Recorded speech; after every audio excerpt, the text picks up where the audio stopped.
A very warm welcome to today's talent track, where we will be speaking to 3 award winners from the new talent category from last season, so spring of 2024. I'm Joanna, project manager at International Design Center Berlin, and of course the UX Design Awards. First, a little bit about our virtual event series. We host deep dives for professionals and talent tracks for new talents, where we invite award-winning designers and teams to present work and share knowledge with our UX design community. The idea being to learn from each other, get inspired, and start conversations. So today, something all of the 3 projects have in common is creating apps and using technology to focus on social change. As you will hear in the upcoming talks, however, each project is addressing a different issue. And I'm joined today by Jaime Delclaux Rodriguez-Rey in Madrid, Spain, who will talk about his project, helping teachers integrate refugee students. And then we will hear from Brenda in New York, who will talk about the app Kudo, the cutest way to fight climate change. Last but not least, we will hear from Timm Klotz in the Hanover region in Germany, who will present the work Block It, Shaping Neighborhoods Together. So it's really a worldwide talk today. And the last 20 to 30 minutes of our hour together will be dedicated to a Q&A. So if you have any questions, do come in via LinkedIn or Zoom and post them in the comments. Before getting started with the first presentation, I want to just briefly mention that our open call is currently running and the deadline is on the 2nd of June. So very soon, just another couple of days. And if you are working on your application or thinking about entering the awards this time, now is the time to do so. And so without further ado, I will hand over to you, Jaime, and feel free to take it from here. Thank you, Joanna and Fabian, as well as the UX Awards jury and all the other winners. Let me share my screen. Okay, here we go. So, as Joanna mentioned, this project deals with helping teachers integrate refugees into the classroom. So how did this project start? So this project actually starts as an end-of-year master's program from the University of Loughborough in the UK. And it deals with one of the UN Sustainable Goals, and that is number 4, quality education. So why number 4? Well, this is something personal to me. I have family members that have worked in the education sector before. So I'm naturally drawn to this problem space. But why should you care about education, right? Why is this important? So according to data from UNICEF and the UN Refugee Agency, of all the children right now at school, a quarter will not acquire basic skills and half will not acquire secondary skills. On top of that, many of these students are refugee children. So this is quite tragic because it means that many of these children will not acquire the necessary tools to escape bad situations. And so the responsibility of educating falls to teachers. They are overwhelmed and they are in great need of support. So how did I go about researching this problem space? So I chose the following methods. To gather data, I used focus groups and interviews, storytelling, and as well as card sorting. And for analysis, I used thematic analysis and a murder wall. I'll talk about the analysis part in the next slide, but for now, my objective is not to go into the detail of each method. Of course, you can ask me later on about them. But I want to share a personal story of what happened during these sessions. So specifically when conducting storytelling, I asked the teachers for them to draw a picture of how they felt about this situation. And so one of the teachers, she drew a heart and half of the heart, she painted it red, and the other half, she completely grayed it out. And so I asked her what that meant, or why did she draw that? And so she shared with us one of the stories that they had of a refugee girl from Ukraine that had arrived at the school with her mother. Her dad was still in the fighting the war, so her dad was still in Ukraine. And so they asked the children in class as a group activity for them to draw how they felt. And so this girl drew a heart, and she completely painted the inside of the heart black. And so that really shook me, and it opened my eyes to the complexity of the problem at hand. So before I mentioned, I used thematic analysis and a murder wall to analyze the data. And so what happened is when I was gathering my data, I realized that I needed a way in which I could not just group data into different data sets, but have a visual means that I could effectively see connections between the different data sets. And so I searched for data analysis methods across different disciplines, and I came up with a murder wall, which proved to be extremely effective for the purposes of this project, because it allowed me to see a very strong connection between the global theme of curriculum and emotion. And what this means is that students that are suffering cannot focus on academics. And this matters because there's a high chance for these students to drop out of school entirely. So now, at this point in the project, having conducted the analysis, instead of going ahead and creating, a UX vision statement, I followed a service design approach. So I thought about a future state, and I asked myself, so if this was solved in the future, how would that future look like for teachers? And specifically, what is it that teachers would be able to do to alleviate the current situation? And so with that in mind, I laid out the future state target, and I imagined a future where primary and secondary school teachers would be able to assess the academic and emotional level of the students, incoming refugee students, so then they could elaborate an action plan that could help with that integration process. With a future state target set in place, I wanted to make sure that I had a system that would allow me to filter out ideas and designs so that I would make sure that these ideas and designs would fit the vision that I was trying to succeed, or the vision for the project. And so I knew that the solution needed 3 elements.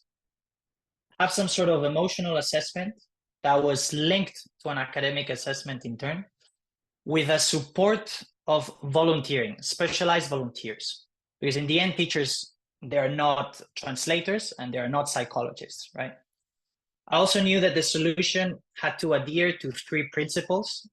It had to create some sort of collaborative feelings or engagement, create a sense of care, and also have some sort of continuous engagement. So when it came to generating ideas, I went back to the users and I conducted a full ideation workshop with them. So I used a range of techniques from crazy eights to brainwriting to design charrettes and idea mapping. And again, my intention is not to go into the detail of each method. You can ask me about them later on. But I want to share another personal anecdote of what happened during these sessions, because it really became one of those, what you call the aha moments in the project, right? So during this workshop, one of the tasks that participants were asked is they had to come up with ideas and then they had to debate amongst themselves the ideas. So while this was going on, one of the teachers just suddenly burst out, "Do you know what we really need?" And then everyone looked at her and said, well, what do we need? And then she started elaborating, what we really need is we need to know the level of these kids, regardless of where they come from and regardless of the academic system. And so this triggered an idea of having some sort of Rosetta Stone that could translate the academic background of these students into the academic system of their new country of residence. And so with the idea in place, it was time for prototyping. I started with paper sketches because it allowed me to quickly get ideas into actual designs. And also through paper sketching, so I have a tendency to write down every interaction and every behavior and how everything needs to work, right? And then from then on, I moved directly to mid-fidelity. And the reason for that is because looking forward to testing with users, I wanted to make sure that they would test with a version that was closest to the end result. So then they wouldn't have to imagine things, but rather look at them. And so already the solution started taking place here. I would have some sort of evaluation assessment and emotional assessment that, depending on the results, it would deliver some sort of profile or archetype, if you will, with a set of recommended actions for teachers.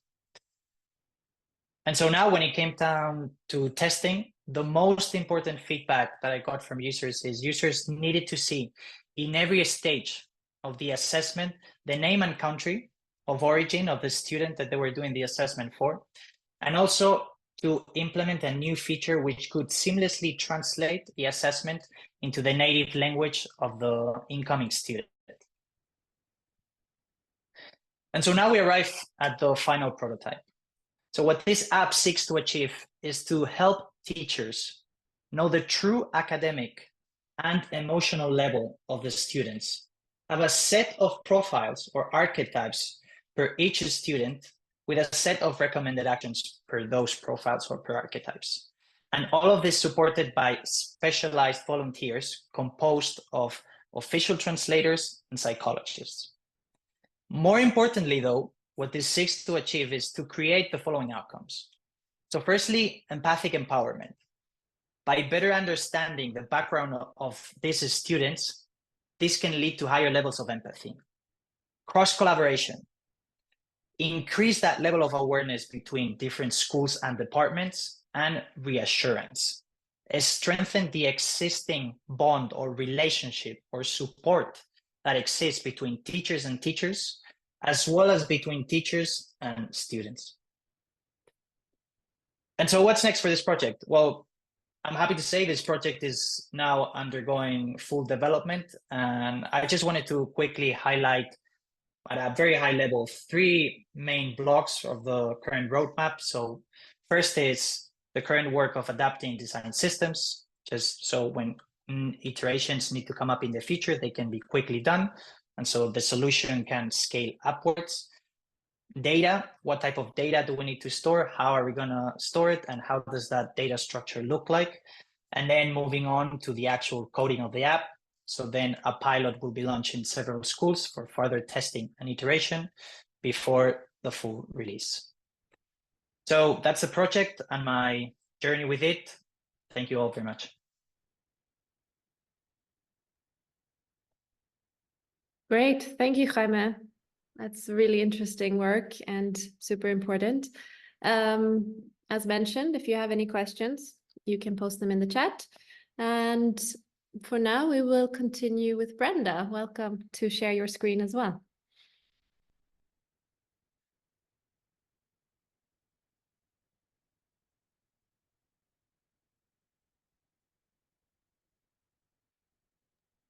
Hey, awesome. So just start off. Hi, everyone. First off, thank you so much to Joanna and Fabian at the UX Design Awards team for setting this up, and also congratulations also to Jaime and Timm as well. My name is Brenda, and I'm a product designer. I'll jump right into our project called Kudo, the cutest way to fight climate change. So this was a sponsored student project within a course, and with a team of 4 designers over a period of 15 weeks, we designed an end-to-end solution for our client WildGrid, a climate tech startup. So in order to create Kudo, we followed 4 fluid stages. First, the define stage, defining the challenging goals, or like what's the problem. Second, discovering context and user needs. Third, designing the solution and experience. And fourth, deploying for impact. And we moved back and forth between stages as we needed. And so all good things start with a problem. So Kudo started with the problem: how might we make it easy for millennials and Gen Z to take meaningful climate action? So chances are you all know that climate change is a pretty big deal, but it also seems that not enough people care about it. Gen Z is an up-and-coming generation that can bring change, as we've seen time and time again. And WildGrid, a climate tech startup, wanted to understand how to help Gen Z fight against climate change.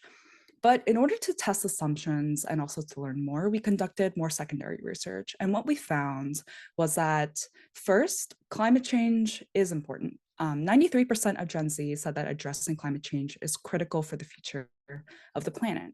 But there wasn't enough action. Even though climate change is important, only 20% said that they minimize their waste compared to 45% of the overall population, which also includes older generations. And climate anxiety, 1 in 7 people said that they felt that social media content made them feel anxious about the future. So while Gen Z overwhelmingly knew the importance of climate action, the knowledge didn't translate into action. Moreover, we noticed patterns of like increasing climate anxiety or the distress related to worries about the effects of climate change. But it didn't really answer the question of like, why was there no action? How could we bridge the gap between understanding the importance of climate change and taking climate action? So what we did was we conducted 10 user interviews to understand more about the barriers, and we mapped them all out into this like map in the back. But what we realized were these 3 main insights, which was first, limited time. So activism and committing to climate change, like learning and applying sustainability in their lives, took time that they really didn't have. And 2, it's expensive. Unfortunately, choosing sustainability often isn't budget friendly. To be sustainable, you're choosing more high-end products or choosing more with like a price tag. And it wasn't very budget friendly, especially for younger adults. And 3rd, climate doom. Pessimism is a very paralyzing thing. And there was a general sense of, what's the point? Like there was no hope in undoing the damage we've done before we reach social and like biological collapse. And because we were then able to understand our challenge a little bit better, we reframed our problem to be, how might we build a positive relationship between young adults and sustainability to drive meaningful individual impact? And from this, we used multiple different ideation processes, such as like design sprint methods like Crazy Eights, and evaluated ideas to guide the direction we would take. We narrowed our hundreds of product ideas and different workshops into 4 loose categories here. First, savings from being sustainable. Second, good news and positive stories and driving positivity. Third, DIY hands-on projects and projects related to sustainability that people could do in their homes. And 4th, a virtual pet or avatar. And in order to do this, we scored each idea with our user needs and priorities, as well as value props for our solutions like affordability, feasibility, the impact, connectedness, positivity, and more. And using the scoring system, we arrived at the solution through a virtual pet. But you might wonder why, like exactly a virtual pet? And 3 things. It's first, so becoming sustainable is not done in one day. It's more about a lifestyle change. So people expect sustainable habits to be inconvenient, but in a sustainable lifestyle, they really aren't. They become part of your routine. It becomes second nature. And to help Gen Z build a sustainable lifestyle, we combine positivity in our branding and concept of a virtual pet with this idea of effort over time. So with small daily steps and positive encouragement, Gen Z can battle climate anxiety reliably. Virtual pets themselves add these 2 ideas of care. 2 ideas of first care as an outlet for our need to care for others, and 2, enjoyment as an easy form of comfort compared to like physical pets. So with that daily engagement, Gen Z can build a positive relationship with climate action. But moreover, there is a huge market research that we did, and we found that virtual pets are this medium of nostalgia from the early 2000s for Gen Z. Things like Tamagotchis, like Neopets, it's like my generation. But nostalgia factors and products like these have a huge demand right now. Products like these have a user base in the hundreds of thousands. And more importantly, it's also proven to be an effective motivator for people to make a habit towards habit building, which is a huge part of our idea of sustainability as a lifestyle over just like a one-off action of like using a reusable water bottle or like choosing like a metal spoon over a disposable spoon. So we arrived at Kudo. Kudo is a mobile app that helps Gen Z take bite-sized climate actions alongside a virtual pet. And we created Kudo to work in 4 stages. So first, it's meet meet your climate buddy that will be with you alongside your journey. Second, decorate your pet through unlock cosmetic items, through 3, acting. So act through bite-sized actual missions to unlock those new items to decorate your pet. And fourth, participate with your local and global communities through leaderboards. And we designed this as more of an engagement loop with the 2 and 3 steps. And as people were going through these steps, we also wanted to feature 3 different concepts. So the first one is gamification for behavioral change. So to motivate users and promote behavioral change and adapting a more sustainable lifestyle, we involved gamification designs. And through designing this engaging core loop, which those core loops can make or break gamification. So this is an important part of our project, but that it consists of sustainability related missions. So users can earn a variety of rewards by completing them and decorating the virtual pet.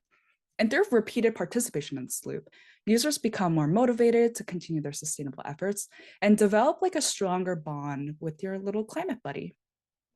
And second is this idea of effort over time. I talked about this a little bit before, but Kudo provides reliable educational content and also encourages a sustainable lifestyle through these small bite-sized activities. And these include like reading climate news or taking quizzes, and they gradually build up your confidence to commit to larger actions like converting to clean energy, signing up for clean energy plans, or signing petitions for climate change, attending different meetups. And the third one is this idea of visualizing community. So virtual pets themselves can serve as this proxy or like a symbolic representation of a user's sustainable journey by how you grow, how many items you have, how far up on the leaderboard you are, and having the community feature extends even more by enabling users to view and compare the efforts of yourself and others, which also fosters like healthy competition and motivates users towards their sustainable goals. And so even though this was a student project, we want to make sure that there are factors of measurable success. Good things, like always comes in 3s, but like us, but the success of our product will be evaluated through 3 factors. So first, a high DAU, so a high daily active user count to keep the community vibrant.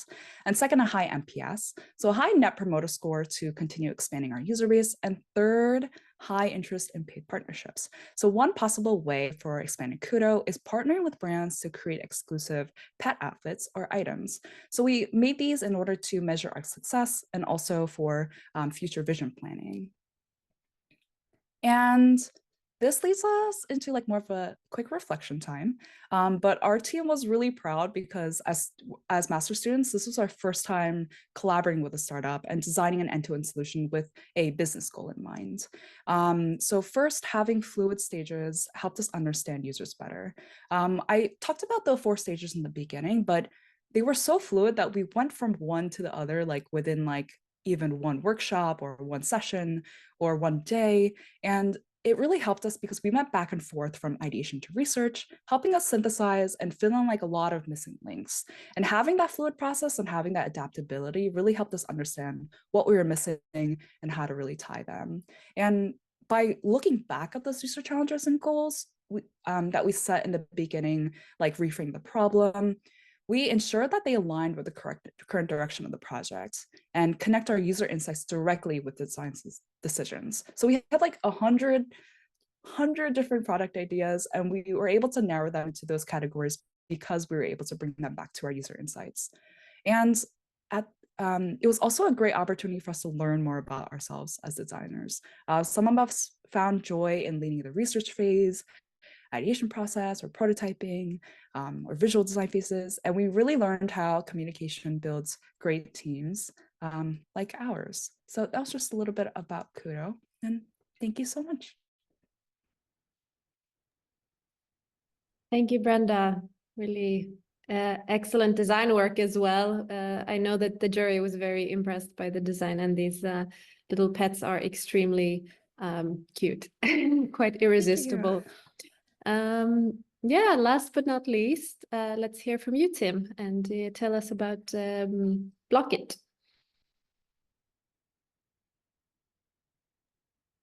Yeah, sure.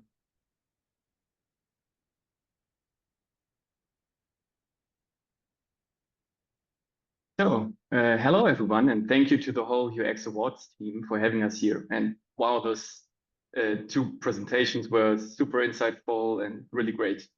I would like to start this talk with a small scenario. Just imagine living in a city where your voice is heard and your ideas are visible and your wishes actually lead to real change. That sounds really great, doesn't it? So my name is Timm Klotz, and as part of my master thesis, I've developed a project that aims to do just that. Today I would like to introduce you to Blockit, an innovative service design that aims to transform the political participation of young people, the Generation Z. I want to show you how exactly this service design could give young people a voice and empowers democracy in our communities. Let's deep dive in my design process. So it all started in my hometown. It's a very small city called Hildesheim in Germany. And I love this city. I recently moved back here and I really enjoy living here. But after living in a few other cities in Europe, I realized the city has so much more potential and I have many ideas to make it even more livable. And when I talked about it with family and friends, I realized it wasn't just me. Everyone complains or has ideas, but nobody does anything. So I asked myself, why is it so? Can young people have any influence at all? Can we really change anything? And if so, how can we do that? So then I started looking for the answers to my questions. I buried myself in German law for days or weeks and wanted to understand how the political decision-making process actually works and what opportunities we have to participate. And what I found was not exactly surprising. The current decision-making process is top-down, it's linear, and it's very isolated. So it's kind of hard for normal persons to get involved. And it's even harder for young people. They are not really the center of the problem-solving process. To find a suitable solution for the users, I also interviewed the citizens concerned, the young people. And it turned out that their biggest problem is not so much a lack of interest, but rather the right access to the politics. They don't know how to promote their ideas. And even if they did, they feel that they are not heard or seen.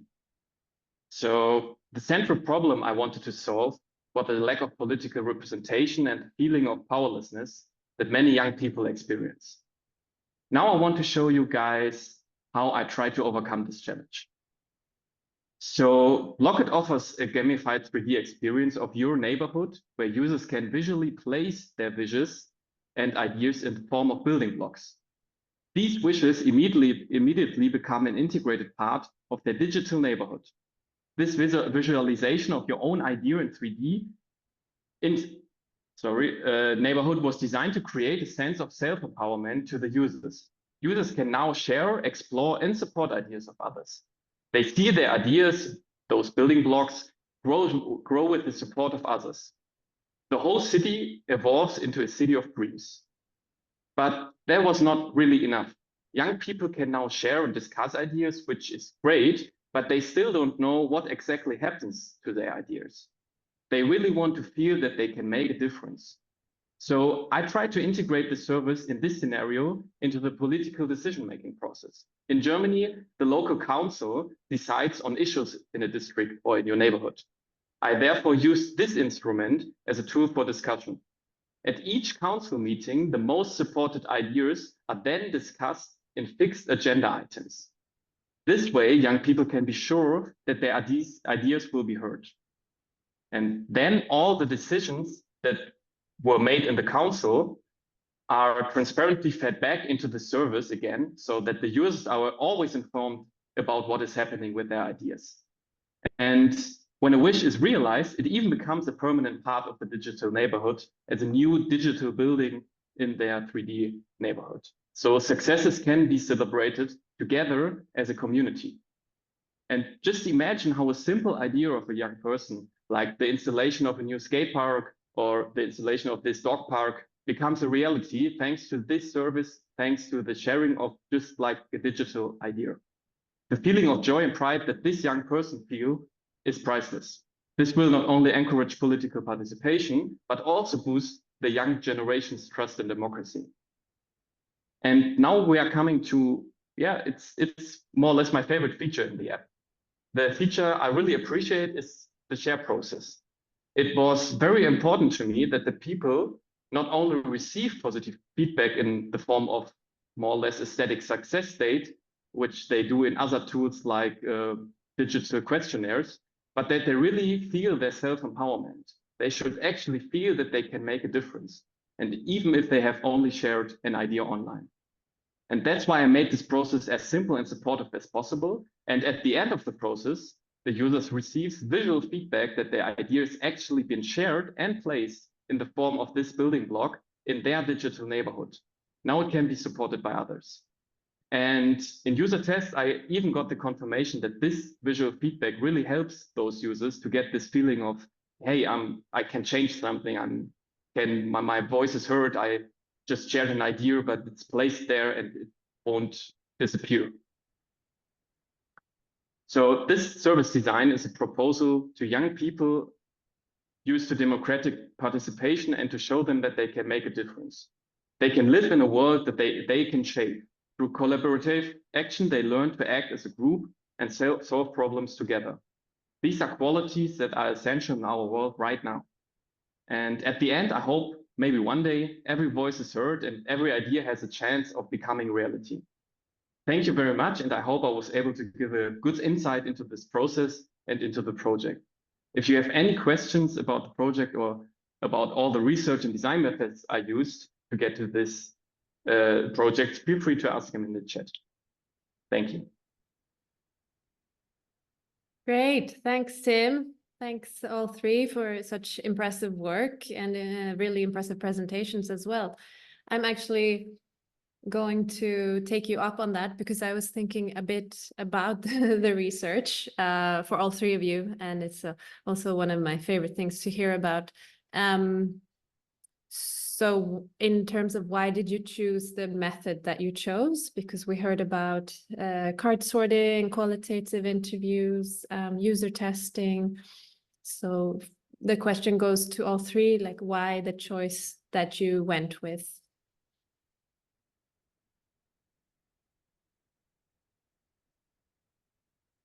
We can start with you, Jaime. Oh, okay, sure. So actually, I didn't talk about this because we only have a certain amount of time. But when it came in my case to, I wanted to talk to teachers, and it was actually quite challenging to gather participants. So what ended up happening actually is I had to prepare presentations beforehand to talk to the director of the school, the chief of studies of the school, and so on. And I had to go through ethic regulation documents with them about what could be done in each of the different methods, right? So if we conducted interviews, it had to be done this way and everything. So I had this challenge straight away in the project, and it was very difficult. I had to find methods that didn't really take away from the time of the duties of the teachers, but also that didn't get them information that was sensitive about certain students. They could share anecdotes about certain students, but not their names and so on. And so interviews was pretty straightforward because it was easy to explain to any of the schools. We're going to do interviews. Everybody understands what interviews are. Then focus groups was something which was very convenient because it helped to group teachers from different classes. So we had teachers from primary school. We even had teachers of kindergarten and secondary school. So grouping them together was quite efficient from the school's perspective. So it was easier for them to organize sometimes that kind of thing that have different interviews with each one. So there was a lot of practical sense of why I chose these methods. And storytelling was super helpful. There's a discipline called digital storytelling. This was somewhat adapted, but it's this idea of going back to things such as draw how you feel, tell me a story, tell me how you felt about those things, because when people talk about their feelings, then it cannot cause debate, right? Because it's your feelings, it's how you felt about those things, and that usually gets a lot of super good qualitative data. And for example, storytelling it helped me to share this personal anecdote of one of the things that shared, and that was extremely helpful for the project. And then card sorting was actually just having a system where I would, for instance, say, okay, we've talked about all these items.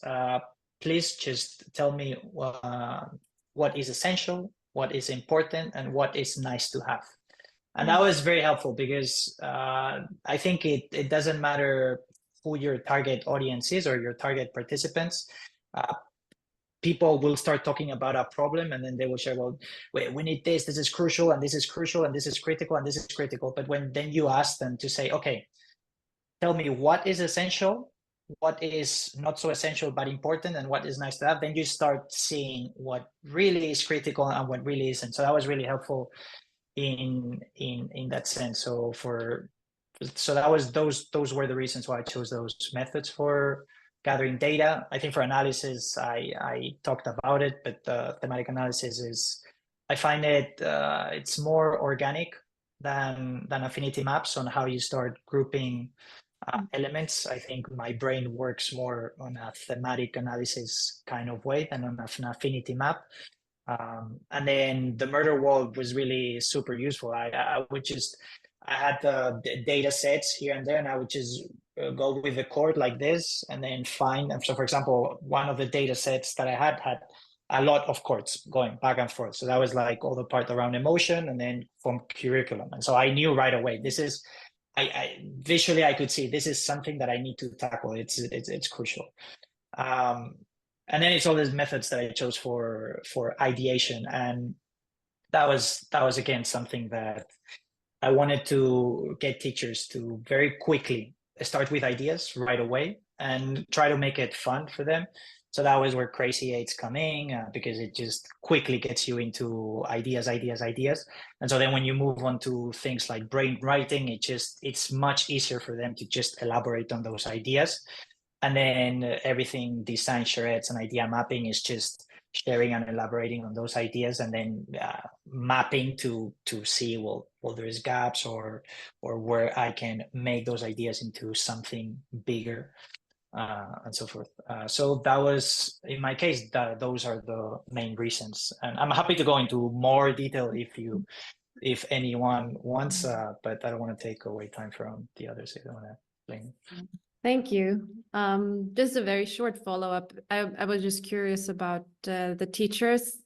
How did you find them? Was it kind of that you start where you are, or did you have help to source the people that you wanted to talk to, or how did you go about it? So I actually at the beginning, I mentioned that education is something that is personal to me because I've had family members working on that sector. So my mother used to be a university teacher, and then my brother was actually working with a non-for-profit organization that helps teach. It helps to support the students that are from immigrant or refugee families. It helps to support them on extracurricular activities. So, for example, sometimes if you have, for example, a girl from refugee, like the story that I told you, it's very possible that they don't have a high level of Spanish, for example, and they end up in Spain. But this could happen in Germany as well. They don't have a high level of German. And so my brother was working on a non-for-profit that helped them after school to, okay, well, let's help you learn German or Spanish, or let's help you learn more about maths, for instance. And so through him, I got contacts, and then they put me in contacts with teachers, and then from the teachers to the director of the school, and so on. And then I sort of did domino effect. But yeah, I didn't talk about this, but definitely the first part of the project was just a huge amount of time of emails, phone calls, meetings. This is what I want to do in this project. Are you interested? Can I talk with you? And so on. A lot of that, yeah. Yeah, it's interesting to hear as well, and to understand the kind of pre-work before you even get to the research stage. Yeah, and there's a lot of it that goes unnoticed, but there's a lot of emails and calls, definitely. Yes. Yeah. How about you, Brenda and Timm? What was your kind of reason for choosing your research methods? Yeah, I can start. Sure. So what I didn't mention in the presentation, I used the double diamond process. So it gave me a lot of structure to really find a human-centered solution to my problem. But I think what really helped me and built the baseline of the project was the method frame your design challenge. It's more or less like a problem statement which you are framing before you go into the ideation phase. But that really helped me to do after all the research I did. Like I had like a big frame what I wanted to do and what I wanted to solve, but I was not 100% sure what kind of pain points my user group had, and I was not 100% sure how this political problem solving political decision making process is actually working and where are like potentials and chances. So what I really tried to do is, first of all, I tried to gather all the information and like try to broaden things up before like I sharpen it down to a design challenge.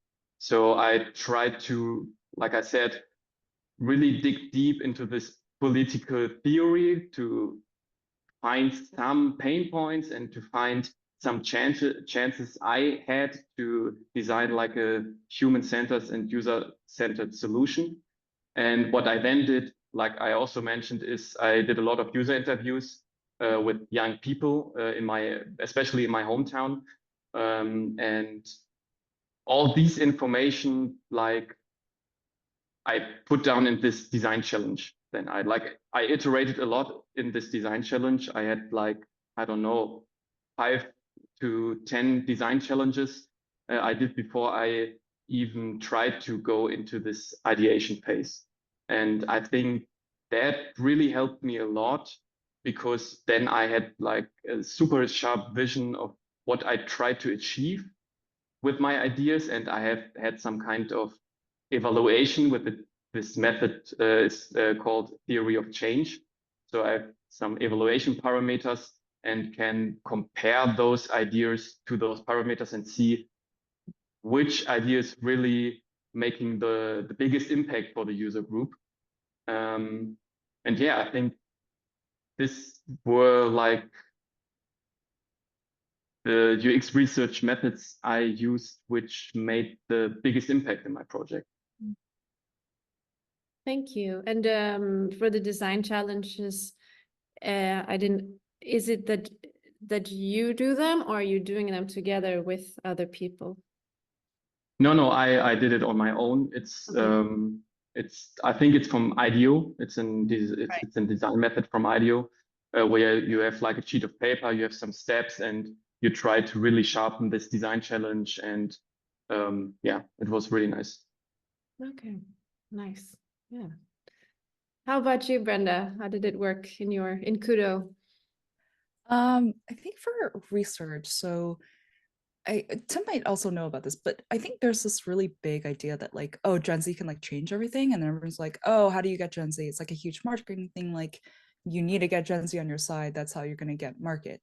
And then there's all these like theories about like exactly what are the steps to get to Gen Z? How do you mobilize Gen Z? Like, how do you do this? But it's what we discovered during like our desk research phase was like, there's no really like one answer for it. There's no like one answer to mobilize a whole generation.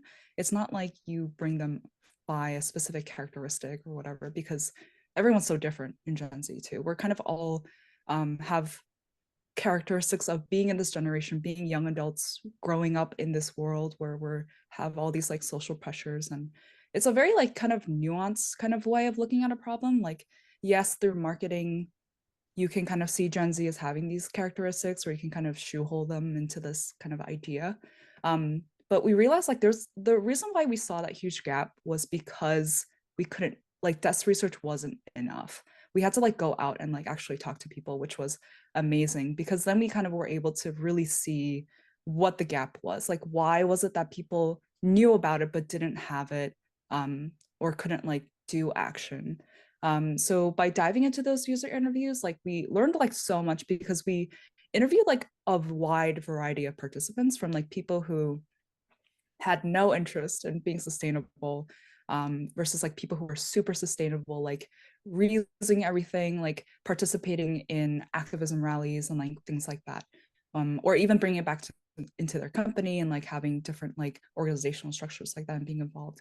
So having this wide array of participants really helped us really nail down like actually what was happening, because yes, research is good, like data is good, but like I don't think anything really beats talking to people and really getting to the heart of it. And we also saw that like emotional concept too coming in of this idea of like climate doom, which is why we centered this idea of Kudo around like really cute pets, like positivity, like you can do it, because there's just this like general consensus that desk research can't really capture about like how people really feel about sustainability. Is like, yes, we need to change the planet, but nothing I do is really working, or nothing like how much can I really do by like reusing this like water bottle. So we actually had like a whole challenge in like synthesizing all this information because we had so much research, and then we ended up also having a set of like murder walls. I didn't actually know they were called murder walls, so that was really new.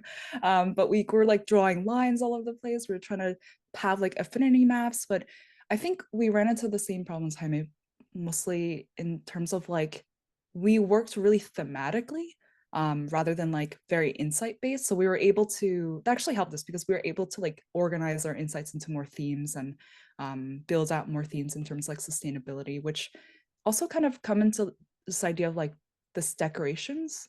I guess it kind of like flowed because we were like, we have so many themes, we have so many ideas. How do we kind of work with this array and like work them into our product? So Yeah, really interesting to hear that there's some like some overlap and some different choices that you three had. Yeah, Brenda, actually, to continue with you, the designs were, like I mentioned, I think quite a hit. So it would be also interesting to hear how you worked on the UI and the visual language of the app. How did that kind of develop? yeah. The process? I can't take too much credit because I led more of the research phase. So huge shout out to my teammates. But we worked on this idea of like, how do we bring like positivity into space? We went through like a lot of different character drafts, from like things that were more abstract to more very like animal based. But we kind of ended up with this idea of like very more abstract shapes, like a cloud or like a mushroom. And those kind of emerged because we have a teammate who loves mushrooms, but besides that, we wanted this idea of like something that could be adaptable for anyone, that was cute for anyone. And also an important point was like, it wasn't too one-sided, this idea of like cute. I think there's like this very like marketable idea of cute, which like you kind of can see in different kinds of art styles, but we want to keep something a little bit more simple, a little bit more quirky, more adaptable, and that could be used through like a lot of different ways. And we ended up doing that through the UI as well, because we ended up creating this idea of like, well, we wanted the pet to be first and center rather than actions. And like while you take actions with your pet, it's like kind of your climate buddy is like with you the whole time, which is why a bunch of our screens feature your climate buddy like at the start, like taking up like most of the space. And we wanted to work around that because it's this idea of like, yes, it's actions, yes, it's sustainability, but like we're here with you through it all in like a very like cute, fun way. So that's kind of how we arrived at mostly this like, yeah. Yeah, great to hear a bit more about that. Yeah, I have a couple of questions coming in here through the chat, so do keep them coming. We have another 10 minutes or so, and I would start with the one for you, Timm, which I was also kind of thinking about. What was the challenge you had when implementing the app in policy making? Like how to involve the policymakers? Are they able to also use the app? And if so, how? Yeah, did you encounter some challenges there? And I will add another part to the question, which is because I know you have also some future plans for it, so you could perhaps tell us about that as well. Sure. So to the first part of the question, like I mentioned in the presentation, I had this idea and I had this concept and I tried to map it out into a UI and this gamified experience. But like I said, there was something missing because like people can share their idea, they can see the ideas of others, but they don't really know what will happen with their idea after that. And then I tried with all the theoretical knowledge I had from the research phase to make a concept for like integrating it into the political decision-making process. And yeah, it was kind of hard because of course it's very complex and it's very complicated and there's so much bureaucracy going on there that it's not easy to come up with a like super creative idea and just integrating it into this process, because like there are rules from the government is there and like taking the data or having concerns about open everything up. And I thought about integrating it like on the most local level. It is in Germany, it is like the local council from your area, from your neighborhood. And what was really great about this was that it's currently actually open to people. So to every meeting of this council, like persons can go in there and ask a question. This is like on the agenda, but no one is doing this. And I tried to transform this concept of like asking questions and going in there into this council meeting and yeah, transferring it into the digital world. And yeah, that's what I did in this scenario, like trying to recreate this agenda and putting like block it on there. And in this scenario, like the politics have like an access to a web app, which I also scribbled out so to say, like with 1 or 2 screens, they can also have all the data of the ideas and the sharing process of young people, and then go in there and see, okay, those are the most concerning problems we have in our area. Let's discuss this right now with the team of experts, and then like going into the web app again, putting all the information in they discussed, and the people at home or on the way can then go into the app and see like very transparent what they discussed there. Yeah, that for the first part.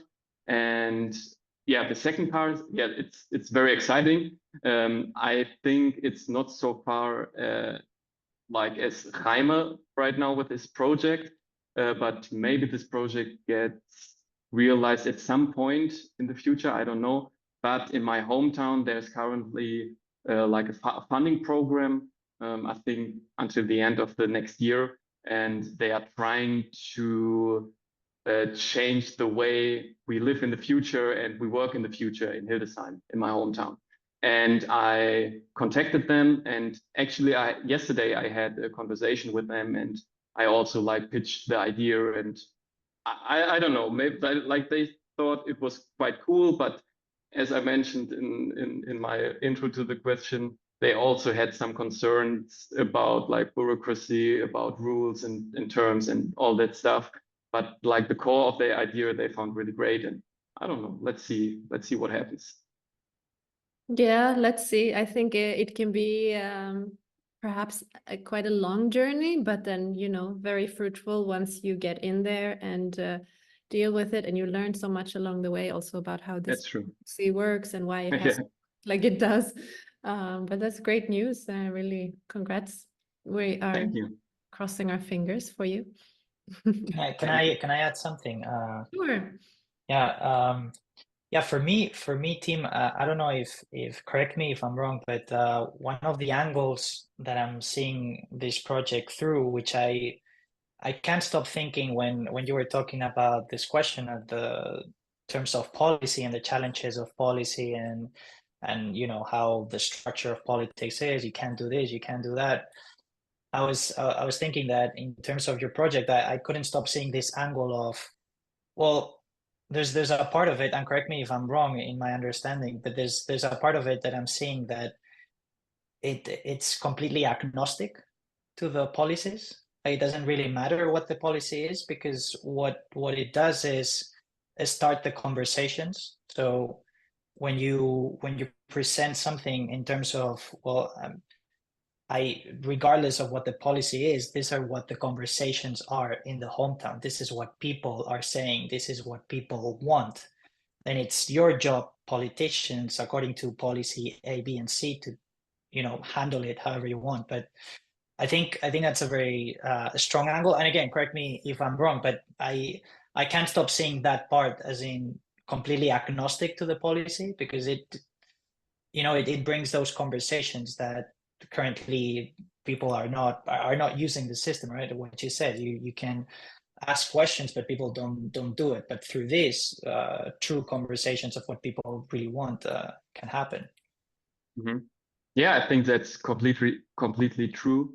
But I also think, like, what I learned in user tests and when I spoke to young persons was some of them also try to get into the politics and try to change something, like using online questionnaires or something like that. And what they said then is, like, they did it 1 or 2 times, or they even emailed like the local council or something like that. But the whole process is so intransparent. So like they just get a confirmation mail or something, and that's it. They like never get an answer in the worst case. So I think if they know that those ideas are getting like into like as you say, they will be visible in the politics, and also like the politics and all the people in the politics really play through and really have some engagement with this idea. They try to make it really visible. I think like the politic really needs to be motivated by this idea. I think otherwise it's kind of hard to work, because I think the users will then like lose interest if nothing is happening with their ideas. I mean, of course, it is visible and this is nice, but I think at some point the users will say, it's nice that it's visible, but nothing is happening. And I think like trying to fill this gap, the politics and the citizens need to get like in contact and need to discuss about these problems. And of course, like the politics need to do it too. But yeah. And perhaps to be as transparent as possible about timelines for different things, so that you can meet the expectations of people who are seeing these things. But okay, it's going to happen in 3 years, or sure, yeah. What's the kind of time span? Thanks, guys. I can see it's already almost 6, but I would like to take in one more question from the audience that we can see who feels like answering. It's from Akankashka Agarwal, who would love to understand how you identify which needs to prioritize. I think that she's referring to user needs. And also if you have any tips for solo designers who need to juggle various other roles while managing limited resources. And I think at least you, Jaime and Timm, have worked alone on this, so it's probably, maybe you have some advice. I mean, I'm sure you have as well, Brenda, but you're juggling many hats here. So any thoughts on this? Like on the second part, I think you need a lot of time. Yeah, time. less sleep, a lot of time. Yeah. But yeah, like I think you just really need to understand the core basics of best practices in the design area. And I think then you can also handle something like, for example, branding or designing a poster or making a video or something like that. Like understanding like the core basics of, for example, storytelling or something. It's very, very helpful in many disciplines, I think.